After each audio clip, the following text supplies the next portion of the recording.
E aí, galera, começa, espera, o que vocês acham? De tolerância, né? No meu grupo também tenho 5.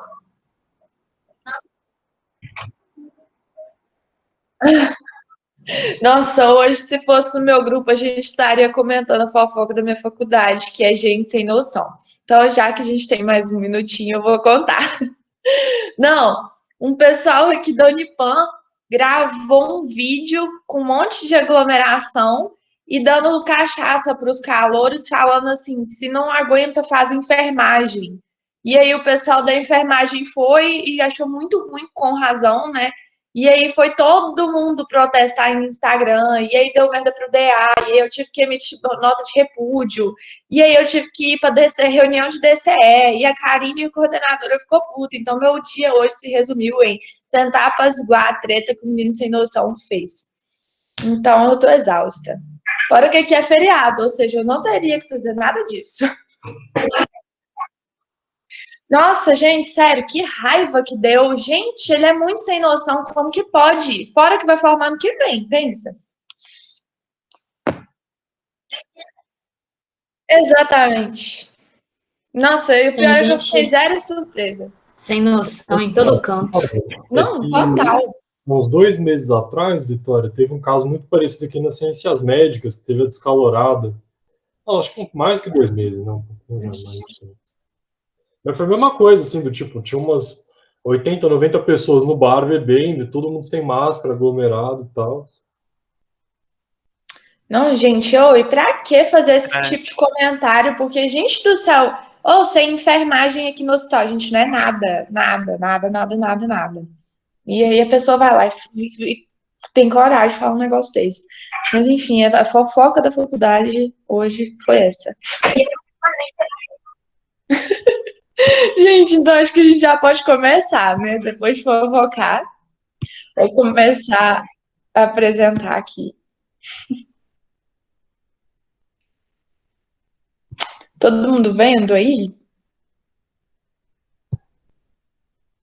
Tá carregando. Isso, agora sim. Então tá jóia.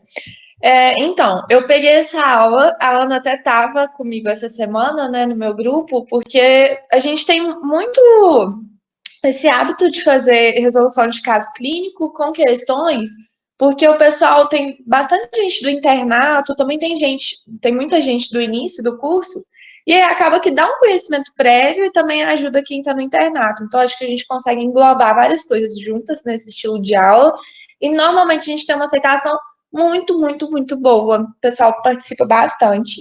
E aí eu vou pedir para vocês participarem também. Coisas que a gente usa também para abordar esse tipo de aula.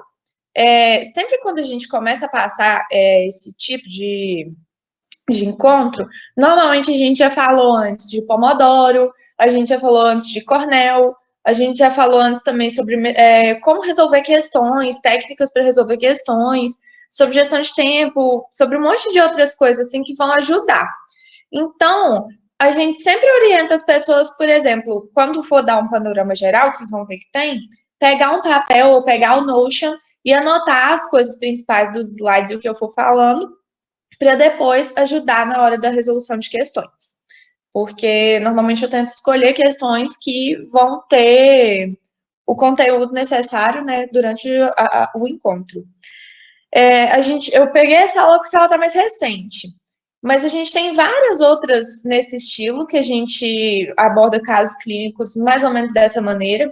Uma coisa também que eu acho que todo mundo aqui deve coordenar, ou pelo menos ser da diretoria, né?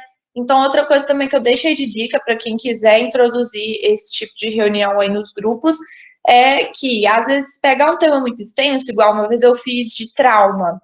Aí eu peguei um dia só de trauma, expliquei Cornell e fiz um encontro só de trauma, e aí o pessoal anotou. E depois, no outro encontro, eu deixei de resolução de questões. E aí a gente só fez questões relacionadas a trauma, peguei umas questões mais difíceis, assim, e a gente ia discutindo.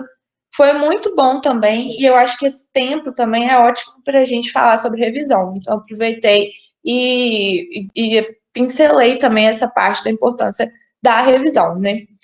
E aí, dessa forma, a gente tenta fazer abordando sempre alguma matéria, né, que é mais importante no contexto de residência, mas também pegando as metodologias de estudo aqui, que é o que a gente tenta sempre dar foco mesmo. E eu vou pedir mais uma vez a participação de todo mundo, porque senão não tem graça. Eu vou começar.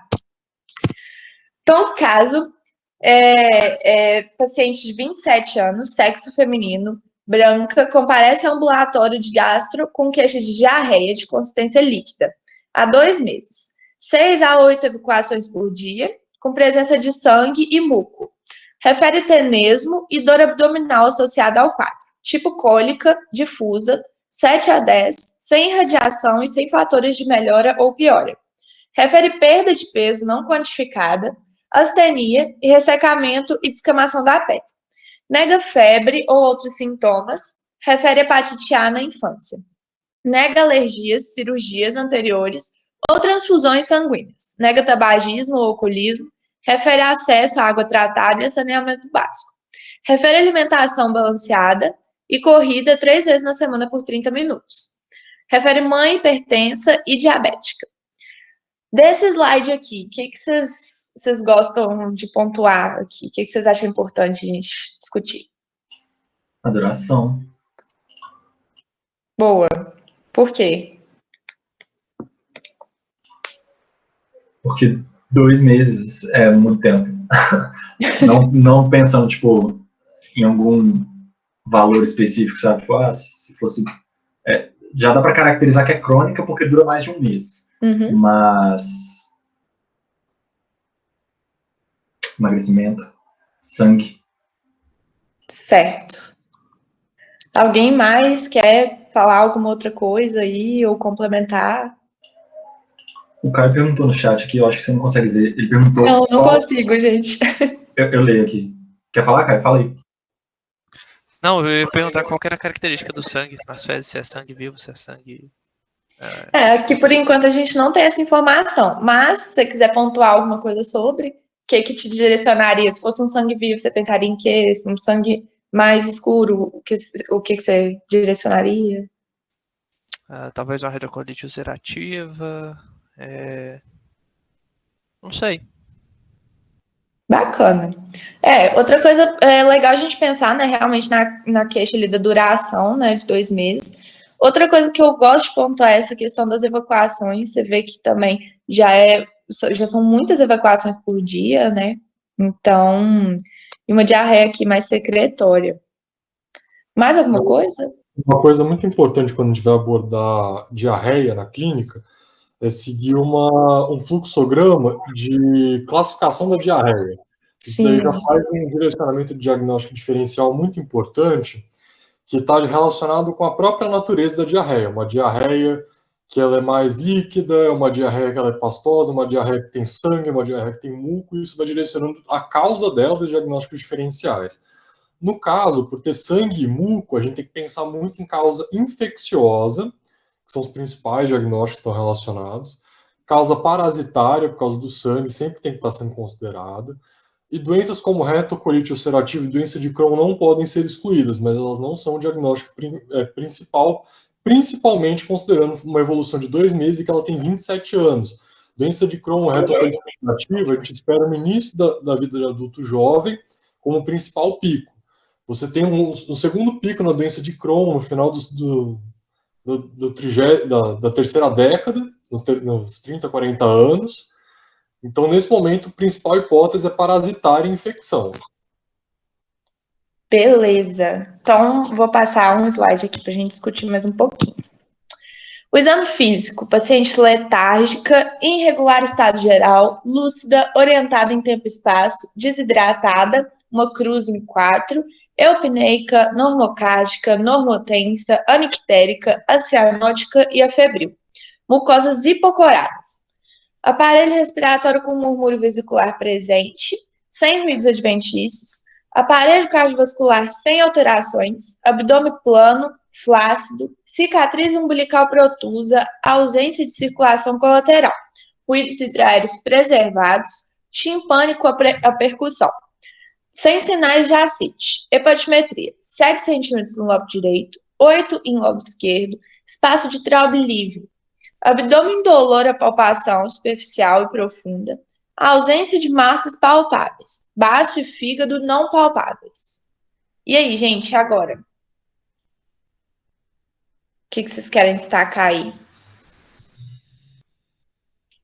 Eu vou ficar aguardando, né? Porque eu não vou ficar roubando os outros, não. Eu devo estar mais avançado no internato, não tem graça ficar falando tudo. Então vamos, gente, abram os microfones aí e comentem o caso clínico comigo, senão não tem graça. Vai, galera, pensem aí, abdômen sem dor. Coisa importante.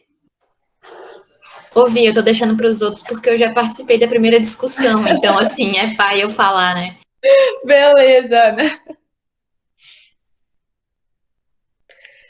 Gente, o que vocês destacariam aqui nesse exame físico? Alguém quer falar alguma coisa aqui?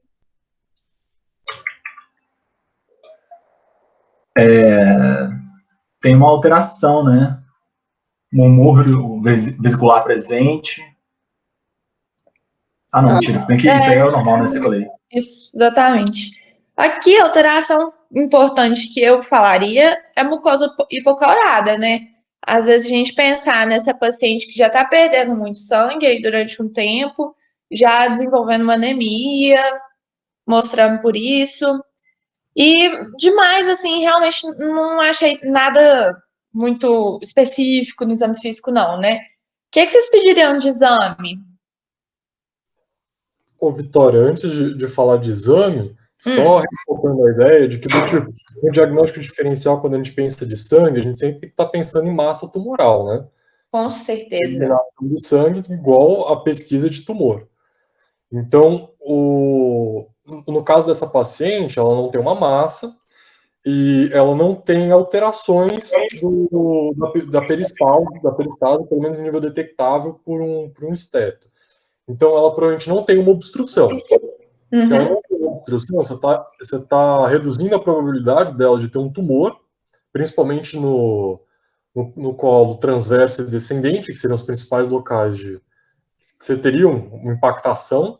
Uma coisa que a gente reduz também é a possibilidade de alta carga parasitária. Então, se ela tiver parasitismo como causa desse sangue, desse muco, ela provavelmente não está em superinfecção parasitária. Então, ela provavelmente não tem uma superinfecção por umbriga, por exemplo, que é uma coisa que faz uma espoliação grande e impactação de fezes. E como ela está incorporada e ela tem um pouco de desidratação, a gente tem que pensar em doenças que causam não só o sangramento dela, como causam desgaste fisiológico, como, por exemplo, Decatur americano, você pega estrongiloides, que são parasitoses que elas causam sangramentos e você desenvolve anemia por causa disso, basicamente. Certo. Ótimo. Mais alguma coisa? Sim, agora de laboratório, exame de imagem, o que vocês pensam em pedir para essa paciente? De laboratório, seria mais hemograma, né? Até mesmo por causa desse fator que você falou das mucosas, já pediria para ver também a presença de uma possível anemia, né? Alterações na forma leucocitária. Às vezes pensar em pedir também ureia e creatinina para ver função renal e mais o exame das fezes mesmo, igual o médico falou, para ver questão parasitária, alguma coisa do tipo. De exame de fezes, você pensa em mais alguma coisa específica que você pode estar olhando nessa amostra? É porque tem diferentes exames de fezes, né? Então é importante saber qual pedir. O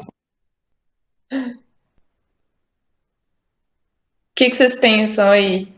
Numa amostra de fezes, o que pediria? Lembram da técnica de Baerman-Moraes, sedimentoscopia? Parasitológico. O exame parasitológico ele é o Baerman-Moraes com análise microscópica, né? Eu não lembro, tem um que é coprocultura também, não é? Que é para diarreia com sangue, alguma coisa assim? Coprocultura? Então, eu também tô lembrada desse exame, mas eu acho que é tipo um parasitológico também, não. Não sei se tem uma coisa específica, eu teria que olhar. Depois a gente pode dar uma olhada. Mas que mais, gente? Imagem, ninguém pediu imagem ainda. O que vocês pensam? Galera, ó, ela tá ficando anêmica. O que vocês têm que pedir quando tem anemia? Não é só hemograma, não. O que causa anemia? No caso dessa paciente aqui, ela tá sangrando, né? Ela já tá com.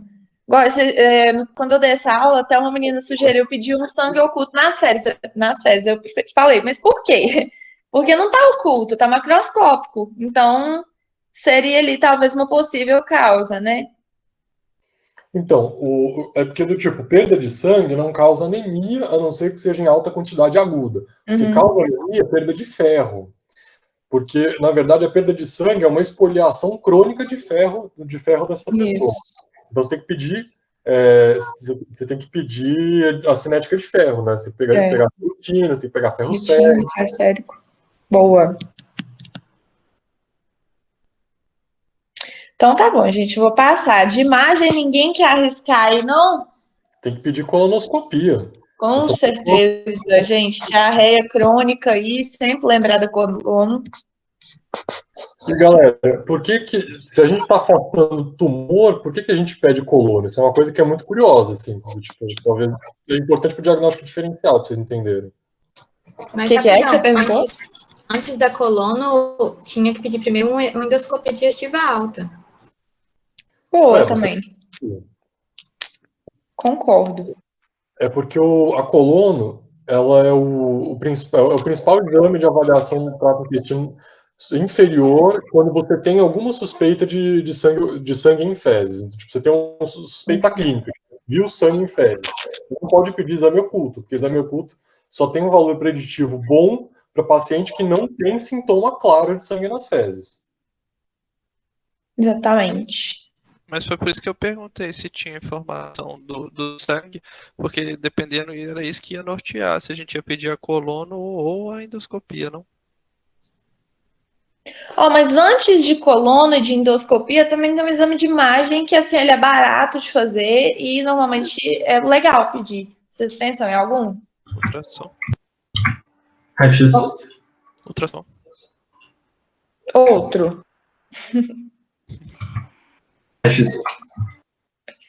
Então, vamos passar um pouquinho para frente. Então, a hemoglobina aqui, né, da paciente realmente baixa, VCM baixa, HCM baixa, então a gente tem aqui uma anemia, hipomicro. Os leucócitos da paciente normal, as plaquetas também ok. E aí ninguém falou disso aqui, ó. VHS, PCR e o PANCA. Alguém comenta aí para mim esses 3 exames? Para que servem? Para que foram pedidos? O que sugerem?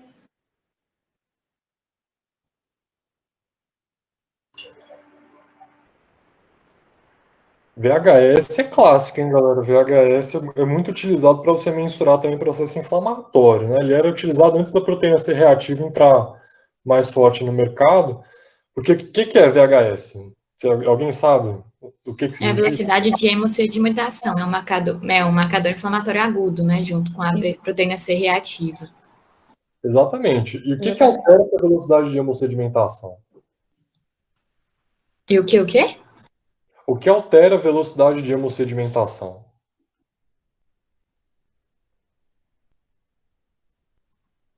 Porque do tipo, para você entender o que é esse VHS, você tem que entender o que altera ela. Verdade.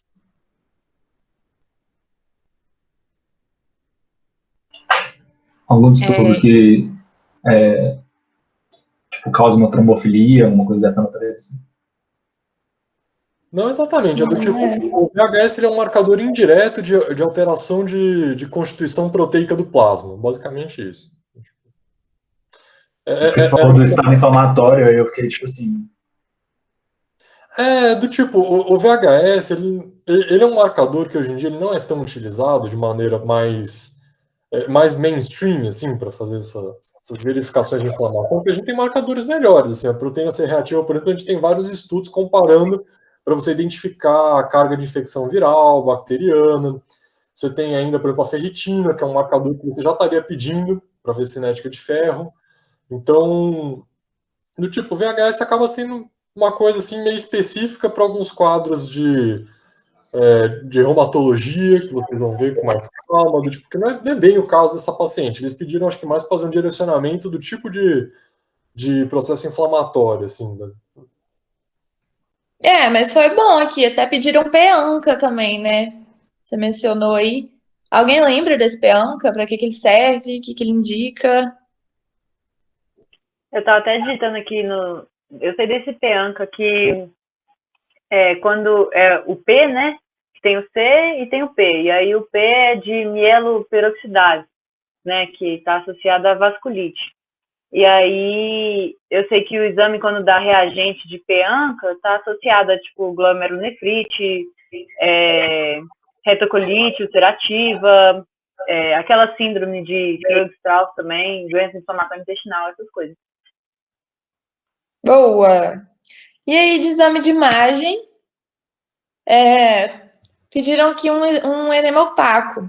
Falou, né, que o exame de fezes não apresentou evidência de entamoeba histolítica, giardia, mas percebeu-se elevação da calprotectina fecal. Alguém lembra desse exame? Eu adoro ele.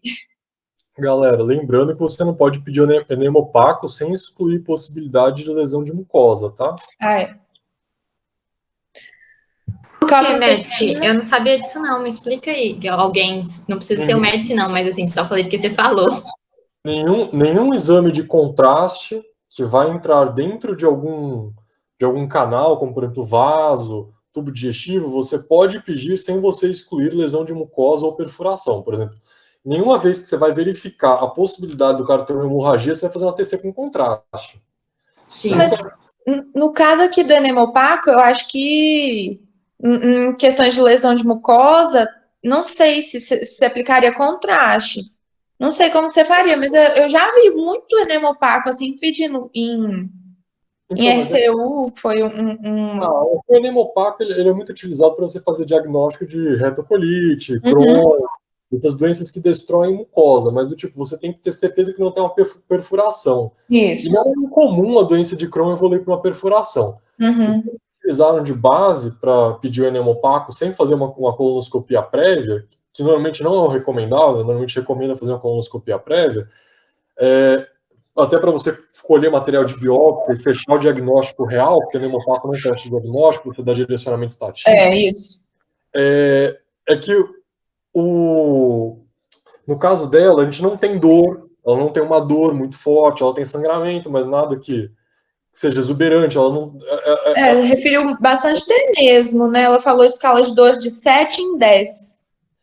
Uma perfuração intestinal do tipo, você a pessoa vai ter uma peritonite, sabe? Do tipo, Concordo, isso. Mais de 24 horas de uma perfuração intestinal sem ter peritonite. E ela teria uma peritonite com fezes, seria uma puta inflamação. Tipo, seria impossível você tocar na barriga dela sem ela urrar de dor. O enema opaco, só te interrompendo aqui, assim, eu já vi por conta de ser um exame, às vezes, mais barato, um pouco mais disponível, principalmente aqui, por exemplo, em Patos, que a gente não tem uma rede SUS assim tão complexa, né? De exames são complexos para fácil acesso, então, por ser um exame um pouco mais barato, aí talvez a gente pediria ele. Só dando uma explicação aqui. Sempre leva em consideração disponibilidade de material, né, gente? Não tem pedir exame que não tem no lugar. Mas e a calprotectina? Perguntei dela, ninguém me respondeu.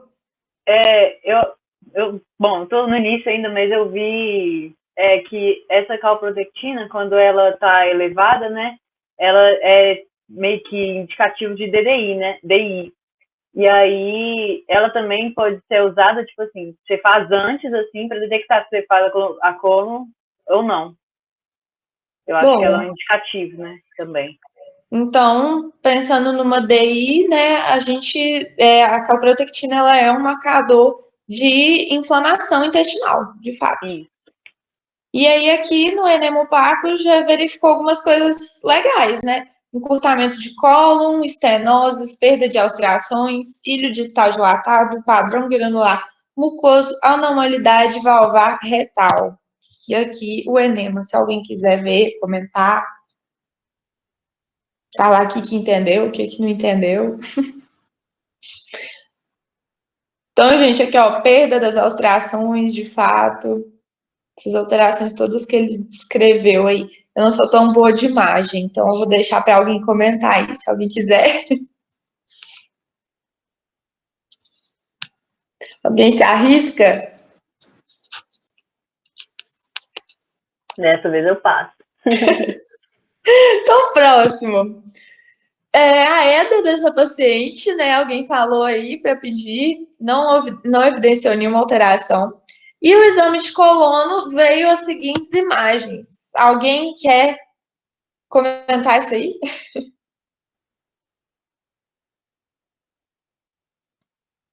Bora, galera. Tá cheio de mancha branca no meio do intestino, vai. Ou ela tem Isso é muco ou é a mucosa exposta? Hã? Isso é muco ou é a mucosa exposta? Não, do tipo, isso daí na verdade é a mucosa destruída. Então. Ou é cândida ou é mucosa destruída. É a pior infecção de cândida da história do intestino, ou é mucosa destruída. E aí, gente, alguém se arrisca?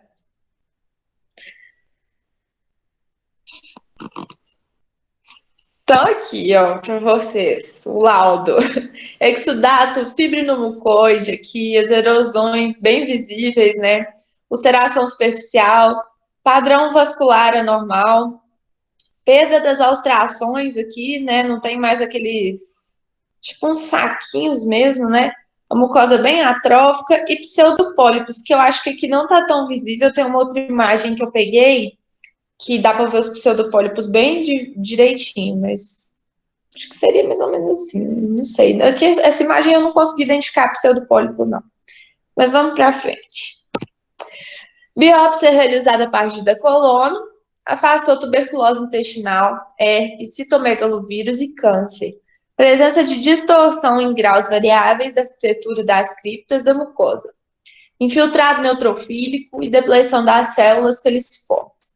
Juntamente às imagens macroscópicas do cólon, conferiram o diagnóstico de retocolite ulcerativa. O paciente, então, iniciou tratamento ambulatorial com sulfasalazina.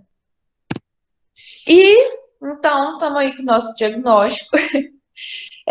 Eu escolhi falar disso essa semana no meu grupo, porque a gente está no Maio Roxo.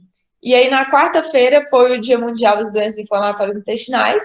Então, é sempre muito importante, além da prova de residência, né, a gente pensar na importância da gente saber diagnosticar essas doenças, porque realmente são sintomas muito incômodos para o paciente. E a gente tem uma melhora, né, uma resposta ao tratamento se a gente souber identificar e tratar e controlar. Então, é muito, muito, muito importante a gente falar sobre doença inflamatória intestinal. E cai demais na residência, então estudem. Aí eu coloquei aqui um gatinho, né, pra gente descontrair. Mas eu queria pedir para vocês pegar um papel ou pegar o Notion e escrevendo alguns pontos principais que eu vou passar daqui para frente, para a gente conseguir resolver algumas questões. Então, aqui, eu não fiquei dando muito detalhes das coisas, coloquei slides, assim, bem objetivos, para a gente relembrar um pouco de doença inflamatória intestinal, ou conhecer, né, para quem nunca teve a aula, e conseguir fazer as 5 questõezinhas que eu coloquei. Então, normalmente eu oriento o pessoal a fazer tipo um Cornell mesmo, né, e deixar para sumarizar depois, e relembrar a matéria, e é isso. Vamos começar. Então, sobre doença inflamatória intestinal, a gente tem que ter um panorama geral, né? De que as duas principais ali que a gente vai ter é a retocolite ulcerativa e a doença de Crohn. A gente pode ali falar sobre colite indeterminada e tudo, mas não é muito importante. A gente tem que lembrar dessas duas. Lembrar sempre que são doenças idiopáticas, né? Ninguém sabe de fato, assim, por que surge. Doenças sistêmicas, que vão trazer manifestações ali extraintestinais, né? Por mais que são doenças do intestino, elas não vão ficar presas ao intestino. E aqui, muito importante a gente destacar o histórico familiar. Então, muito importante mesmo a gente pesquisar ali o histórico familiar dessa pessoa, porque normalmente tem relação. Outras coisas, assim, que é legal da gente lembrar é que elas vão ser mais comuns em pessoas brancas, elas vão piorar com o uso de AINE. E uma das curiosidades, assim, que eu acho muito importante a título de prova e também a título de diagnóstico, é essa relação com o cigarro. Por quê?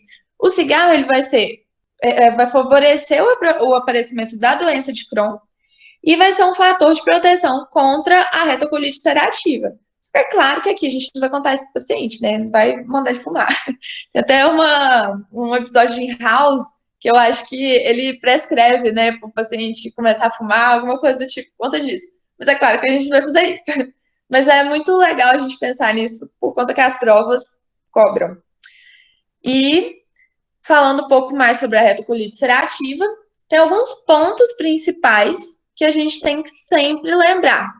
Que vai ser uma doença que está limitada ao retocolo, então, por isso, normalmente ela não vai ter uma síndrome desabsortiva. É claro que pode ser que isso chegue no ilho, né, ali, e aí sim você vai ter uma síndrome desabsortiva, mas não é o comum. É uma doença que vai estar limitada à mucosa. Diferente da doença de Crohn, que a gente vai ver, você vai ter ali umas erosões mesmo, né, não é nem uma úlcera, são erosões na mucosa do paciente, que essas erosões elas vão poder sangrar. A progressão ascendente e contínua, a retocolite ulcerativa, ela vai tender a polpar o ânus, começar ali no reto e ir subindo. Então, ela não vai ter mucosa normal, mucosa atingida, mucosa normal, mucosa atingida. Não, vai ser uma coisa que vai começar e vai subir. E por onde ela passa, assim, onde ela se estende, né, vai ter ali as alterações da mucosa. E alterações, assim, clínico-patológicas mais específicas da retocolite ulcerativa, a gente tem que lembrar sempre das erosões, né, da perda de ulcerações, do que a gente viu nos exames, os pseudopólipos também, muito típico. E na biópsia, vai evidenciar para a gente uma criptite.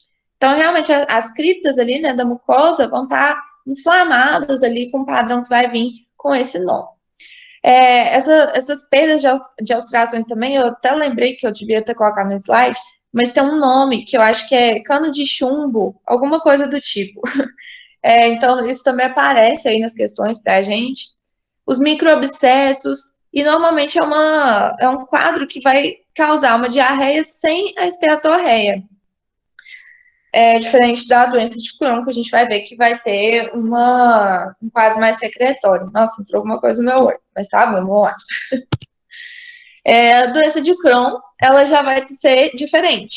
Ela vai cometer da boca até o ânus. Então, você não vai ter ali uma limitação, ela pode pegar todo o TGI do paciente. E a progressão vai ser salteada. O que isso significa, né? Você vai ter ali um lugar de predileção, que é o final do ilho, o começo do ascendente, porque ela vai conseguir ali pegar, né, todo o trato gastrointestinal desse paciente, provocando uma iliocolite, que é típico também, né, a iliocolite da doença de Crohn. E aqui ela vai costumar polpar o reto, mas ela adora o ânus. Então, a gente vai ter isso de diferença. E, diferente também da doença de Crohn, aqui a gente vai ter a progressão salteada, que é uma mucosa saudável, uma mucosa atingida. Uma mucosa saudável, uma mucosa atingida. De alterações clínico-patológicas, a gente precisa sempre lembrar que a doença de Crohn, ela vai pegar todas as camadas do intestino. E aí, ela é uma doença transmural, né? Não vai estar limitada à mucosa e a submucosa mais, que nem a retocolite ulcerativa, porque ela vai pegar tudo. Vai ter as úlceras aftoides. Se a gente for ver as imagens, elas realmente parecem várias aftas ali no TGI do paciente. Vai cursar com estenoses também, que é uma alteração típica também de quem tem doença de Crohn e indica cirurgia. O padrão de pedras de calçamento, que também, se a gente vê as imagens das colonos ali do paciente, vai ter um monte de mucosa, assim, de coisa inflamada, que você vai ver que fica realmente que nem umas pedras em calçamento, de fato. Esse paciente vai fazer muita fístula, vai fazer fissura perianal, a diarreia, né, vai vir uma diarreia secretória, assim, com bastante esteatorreia, E a biópsia vai ter esse padrão de granuloma não caseoso. Sempre assim aparece nas provas também, com esse nome. O diagnóstico da doença de Crohn, ele vai ser mais feito assim, né, entre os 15 a 25 anos do paciente. Então, você pede sempre colono com a biópsia, né, e vai evidenciar isso aí tudo. Pegando ali, né, mais profundamente o TGI desse paciente, uma doença transmural, com essas aftas, todo esse padrão que eu acabei de descrever. De manifestações extraintestinais, e aí eu peguei isso do médico curso mesmo, gente. Aqui a gente tem um mnemônico, né, que é RCU, IDC, doença de Crohn, e aqui a gente tem essas manifestações extraintestinais, que é muito interessante a gente sempre lembrar também, que é a resposta imune, que vai estar presente nas duas, né, febre, leucocitose, o PCR alterado do paciente, a colangite esclerosante, que vai ser mais típica da RCU, a uveíte, que vai estar presente nas duas, o eritema nodoso, que vai estar presente na doença de Crohn, e o pioderma gangrenoso, que vai ser mais típico da RCU, mas aqui também pode estar trocado, coloquei assim só o que é mais típico, né? Dor articular, aqui com destaque para espondilite anquilosante na doença de Crohn, que é uma associação também bastante presente. Cálculos renais e cálculos biliares também, bem típico de doença de Crohn. E aqui de diagnóstico, né, das doenças inflamatórias intestinais em geral, a gente precisa lembrar de sempre pesquisar mesmo, pedir endoscopia, biópsia, ileocolonoscopia, e aí, se precisa, fazer a cápsula endoscópica lá. Mas lembrar que você tem que ter um cuidado, assim, né, para fazer essa cápsula endoscópica, porque se esse paciente estiver obstruído, você não vai fazer, porque você pode dar complicação, né? Você não vai passar ali um endoscópio nesse paciente. Os autoanticorpos, que a gente até discutiu isso no caso clínico, né? Importante a gente lembrar que aí também vem outro macete, assim, de médio curso, que é o ASCA vai sugerir Crohn, porque Crohn vai pegar as camadas tudo do intestino. E o PANCA vai sugerir a RCU. Aqui, em 60% dos casos, né, o ASCA positivo em Crohn, e 70% dos casos, o PANCA positivo na retocolite ulcerativa. E a calprotectina fecal, muito importante esse exame aqui, gente, para a gente acompanhar a doença, né, ver se a doença está em atividade, se ela está em remissão, e também para fazer diagnóstico diferencial com síndrome do intestino irritável. Por quê? Se a síndrome do intestino irritável não vai ter a calprotectina fecal, porque ela não vai cursar com a inflamação intestinal, né? E é um quadro muito parecido e a gente precisa saber fazer esse diagnóstico diferencial aqui muito bem. De tratamento, eu coloquei aqui, né, um tratamento que vai do mais simples ao mais complexo, mas você também pode resolver ir de baixo para cima, dando pancada, né, com o mais agressivo para o mais simples, e também funciona, você vai alcançar até uma remissão mais rápida, né, se você resolver começar aqui de cima da escadinha, mas normalmente a longo prazo as duas se equivalem. Então aqui, primeiro, a gente faria o uso da mesalazina ou sulfasalazina mais o folato. Lembrar que sempre quando for fazer o uso da sulfasalazina tem que repor folato para esse paciente, porque normalmente essa droga aqui, ela vai causar uma depleção do folato. Então você pode fazer via oral ou via retal. E aqui lembrar, gente, que essas drogas, elas vão agir bem quando a doença é distal. Então, quando você está ali com uma doença mais distal, normalmente você vai ter uma resposta, mas quando você já está ali com o acometimento no ilho e tudo, aí a gente não vai ter quase nada de resposta usando uma mesalazina, por exemplo. O corticoide, né, a gente também pode estar associando corticoide via retal, oral ou IV.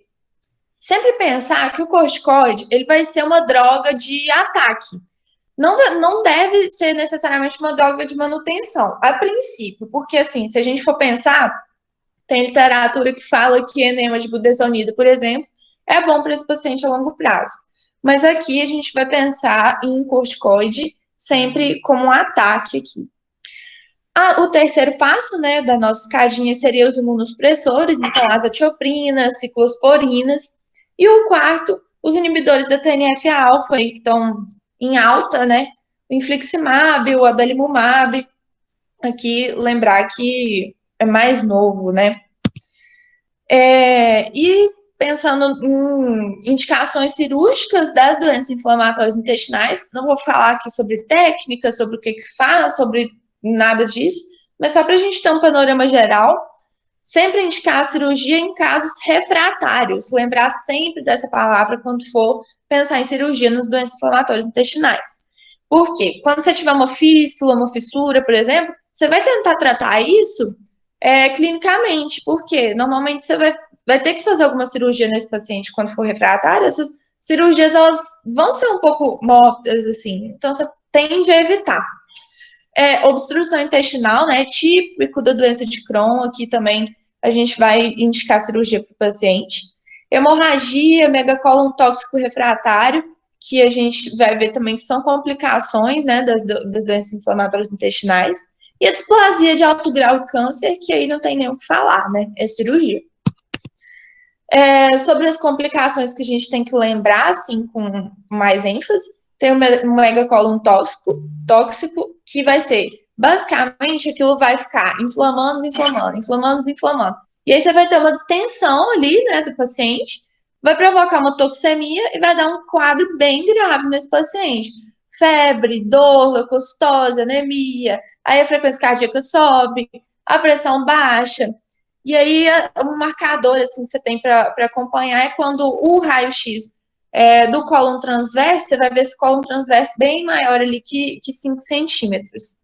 E aí, você vai tentar tratar o megacólon tóxico primeiro, né, clinicamente. Você vai tentar fugir, né, escapar da cirurgia a princípio.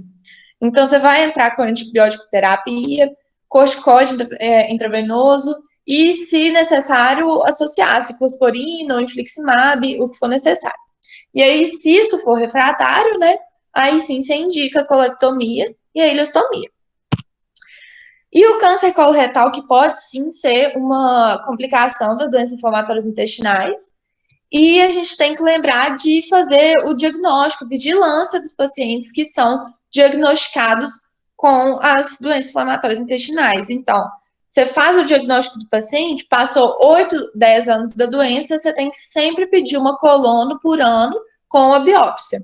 Sempre pensar que a gente tem que realmente vigiar esses pacientes, né? Para tentar, se necessário, pegar um diagnóstico no início. E aí, o tratamento, como a gente já disse, não tem nem o que falar, né? Displasia de alto grau ou câncer, colectomia. E aqui eu tenho um livrinho aqui em casa, que eu coloquei uma fotinha dele, que, se vocês quiserem, depois eu disponibilizo os slides para vocês, mas ele dá aqui várias comparações que a gente pode usar para fazer diagnóstico diferencial das duas, né? E aí você consegue ver o padrão aqui de várias coisas, que é muito útil na hora de fazer diagnóstico. Falei demais. Então, agora a gente tem aqui 5 questõezinhas para treinar, são rápidas. Eu espero que vocês tenham anotado aí para me ajudar a resolver. E aí alguém abre o microfone e comenta as questões. Lá no meu grupo, a gente sempre tende a comentar falando por que é e por que as outras alternativas não são. Para a gente conseguir ter um aproveitamento maior da questão, discutir mais coisa. Então, se vocês quiserem também fazer dessa forma, vou começar aqui com a questão 1. Sobre as doenças inflamatórias intestinais, assinale a alternativa incorreta.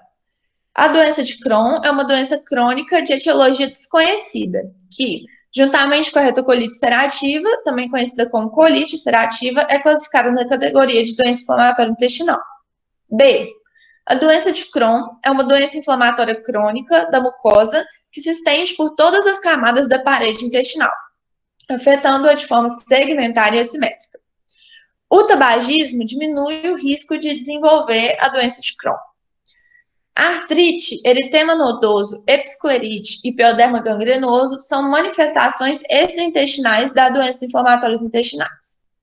E a última, lesão perianais, abscessos intraabdominais e megacólon tóxico são algumas das possíveis complicações das doenças inflamatórias intestinais. E aí, gente, qual a resposta?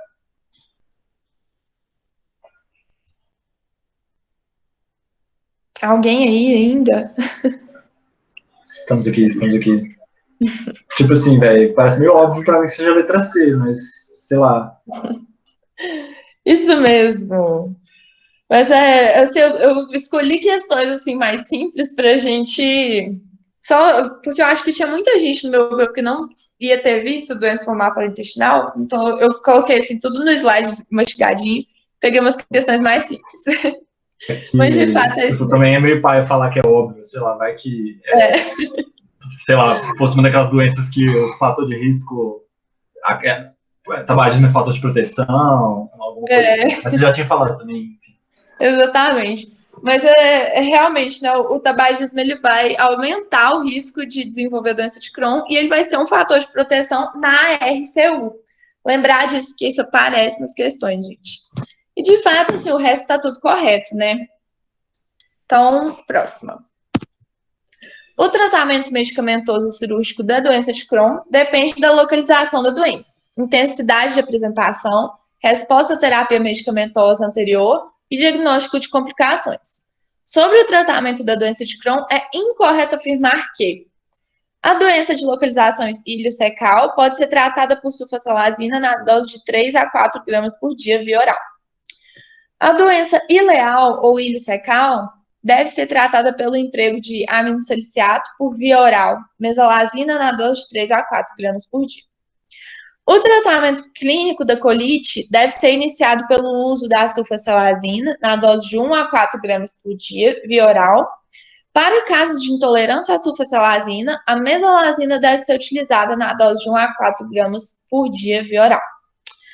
D. Para os pacientes com enterite ou acometimento iliocecal, com pouca ou nenhuma resposta após a introdução de terapia inicial com aminosaliciatos, a corticoterapia deve ser iniciada com prednisona na dose de 40 a 60 mg diários por via oral. Dica: ignorem as dosagens, está tudo correto.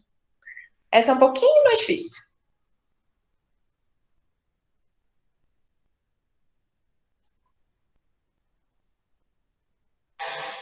E aí, gente?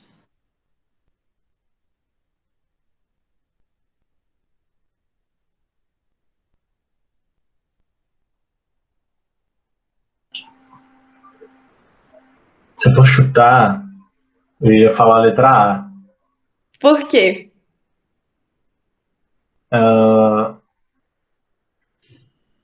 Porque sulfasalazina não é primeira escolha. Não, mas ela pode ser a primeira escolha. Se você resolver começar do mais simples para o mais complexo, é uma orientação. Inclusive, até ano passado, eu acho que era a orientação mais comum, assim. Então, sabe dar eu não outra sei justificativa? se tem a ver com a localização. Tipo, não precisa Boa. ser localização iliocecal para começar com esse medicamento. De fato. Então, agora você pegou no ponto correto. Como eu disse, a sulfasalazina, né, os aminosaliciatos em geral, eles vão ser indicados em doenças distais, porque a resposta deles vai ser melhor em doenças distais. Quando você já tem ali uma localização iliocecal, a sulfasalazina, ela não vai fazer muito efeito. Então, de fato, essa está incorreta por conta disso. E o restante, também tudo correto, né? Lembrar que você pode fazer do mais simples ao mais complexo, ou do mais complexo ao mais simples. E aí você vai tentando manejar aquele paciente de acordo com a resposta que ele tiver. Mas os dois também têm padrão assim de controle equivalente. Quando você começa do mais complexo para o mais simples, normalmente você alcança a remissão mais rápido, mas pode ser também que esse paciente ele sofra mais um pouco, né, com os efeitos. Mas a longo prazo as duas se equivalem. Né? Você acertou.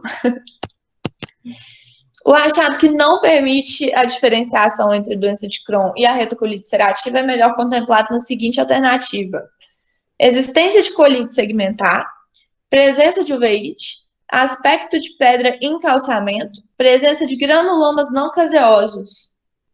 E aí, gente?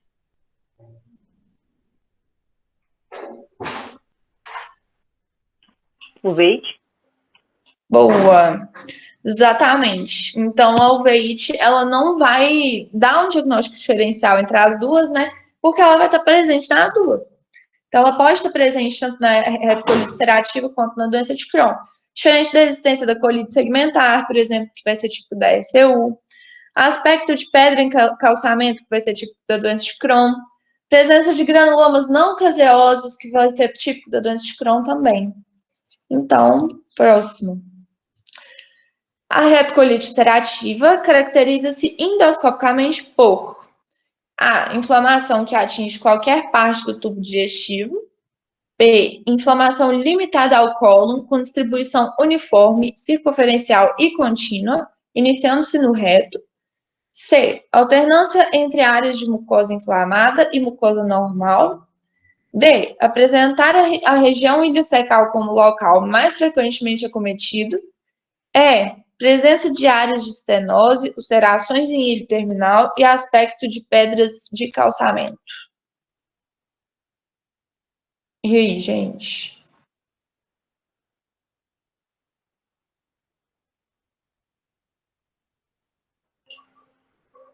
Letra B. A Luísa falou letra B aqui. Também acho que é B. Boa. Então, de fato, né, lembrar que a RCU ela vai estar limitada ao cólon, ela vai começar ali, né, fazer as erosões de maneira circunferencial, contínua, né, vai iniciar no reto e vai subindo, deixando toda a mucosa ali que vai pegando com o mesmo padrão. Diferente da doença de Crohn, que vai ter o padrão salteado, vai atingir qualquer parte do tubo digestivo, vai ter as alternâncias, né, entre mucosa inflamada e normal, vai ter ilho secal como local mais frequentemente cometido, e lembrar sempre das pedras de calçamento, as estenoses também típica da doença de Crohn. E lembrar que é transmural, né, vai pegar todas as camadas do intestino. E a última, as doenças inflamatórias intestinais compreendem principalmente a doença de Crohn e a retocolite ulcerativa, ambas idiopáticas. São características da doença de Crohn, com exceção de A. As lesões se estendem por todas as camadas da parede intestinal, afetando de forma segmentar e assimétrica. B. Há envolvimento comumente restrito à porção final do intestino delgado e ao cólon, podendo afetar qualquer segmento do trato gastrointestinal. C. A inflamação é difusa e inespecífica, confinada à mucosa e submucosa da parede do trato gastrointestinal. D. Eritema nodoso, artrite e pioderma gangrenoso são manifestações extraintestinais da doença de Crohn. E aí, gente?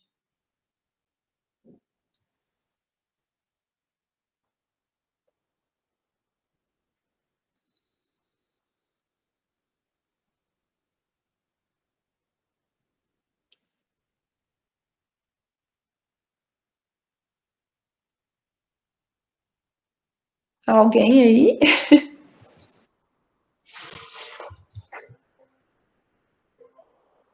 Letra D? D? É. Por quê? Eu não lembro de artrite ser manifestação extraintestinal, não. Lembra até eu comentei assim, mais típico da espondilite anquilosante? Uhum. É C, não?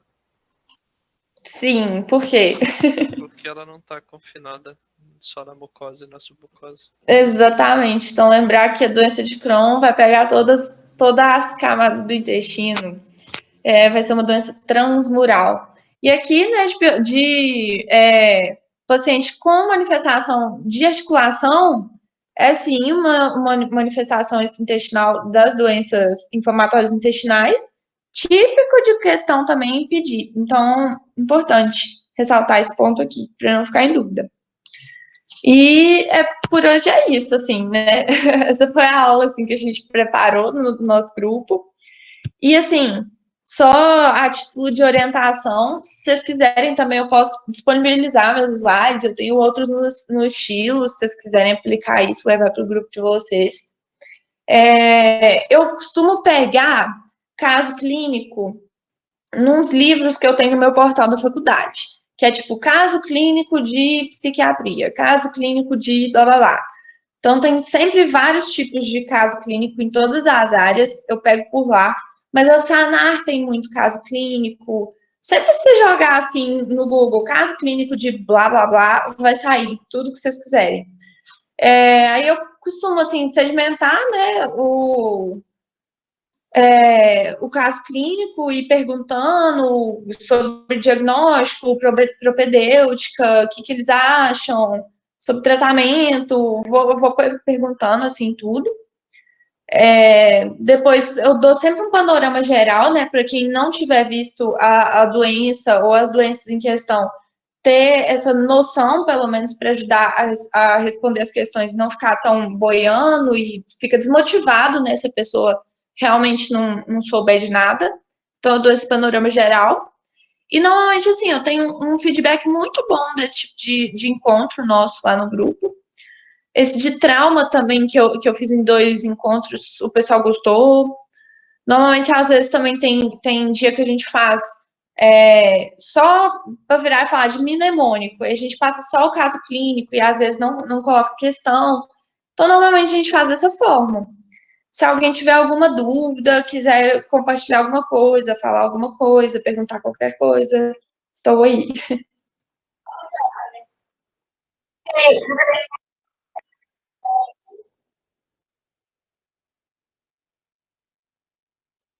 Isso.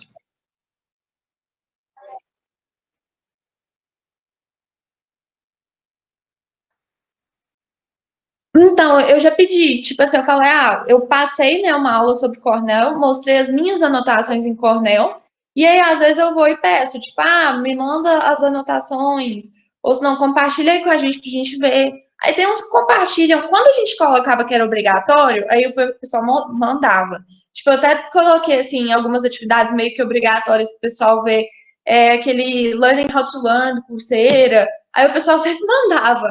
Mas aí depois a gente foi ficando um pouco mais relaxado, assim, para não ficar tão chato. Aí eles compartilham muito de vez em quando. Sim, assim, se a gente pedir, aí a gente, todo mundo mostra, assim. E o pessoal é bem participativo no meu grupo. Então, não costuma ser muito um problema. Onde você pegou as questões que você usou hoje, Vitória? Eu peguei no Medq. Uhum. Aí eu pego no Medq, eu estou no Medcurso, alguma coisa do tipo. Massa. E é isso, gente. Mais alguma coisa? Gostaram? Se alguém tiver também alguma crítica construtiva, alguma sugestão, tô super aberta aí. Que bom. Eu sempre curto a parte de discussão de casos e tal. Como, Médici, travou para mim. Perdão, de vez em quando. É porque eu fico desligando o microfone e acho que às vezes dá uma interpolação.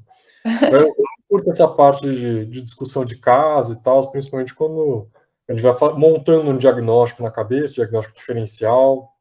Exatamente. Nossa, eu acho que dá para a gente aproveitar muito, porque igual, às vezes surge também algumas hipóteses diagnósticas assim que a gente consegue conversar sobre.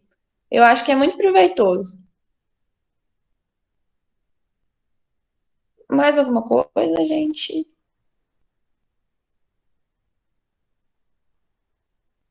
Então acho que é isso, né?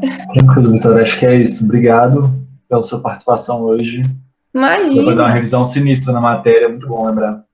Essa inflamatória, a Que galera sempre bom. esquece na hora de tratar bastante. Quem quiser estudar diarreia, procurem o artigo da Mayo Clinic, que eles fazem uma avaliação dos tipos de diarreia e abordagens diagnósticas, que é bem legal. Nossa, eles são muito bons. Tem muito material bacana. Então, gente, por hoje é só. Boa semana para todo mundo. Boa noite aí. Você também, Vitória. Obrigado, viu? Boa noite, galera. Imagina, eu que agradeço. noite. Falei até. Boa noite. Tchau, tchau. Beijo, tchau, tchau.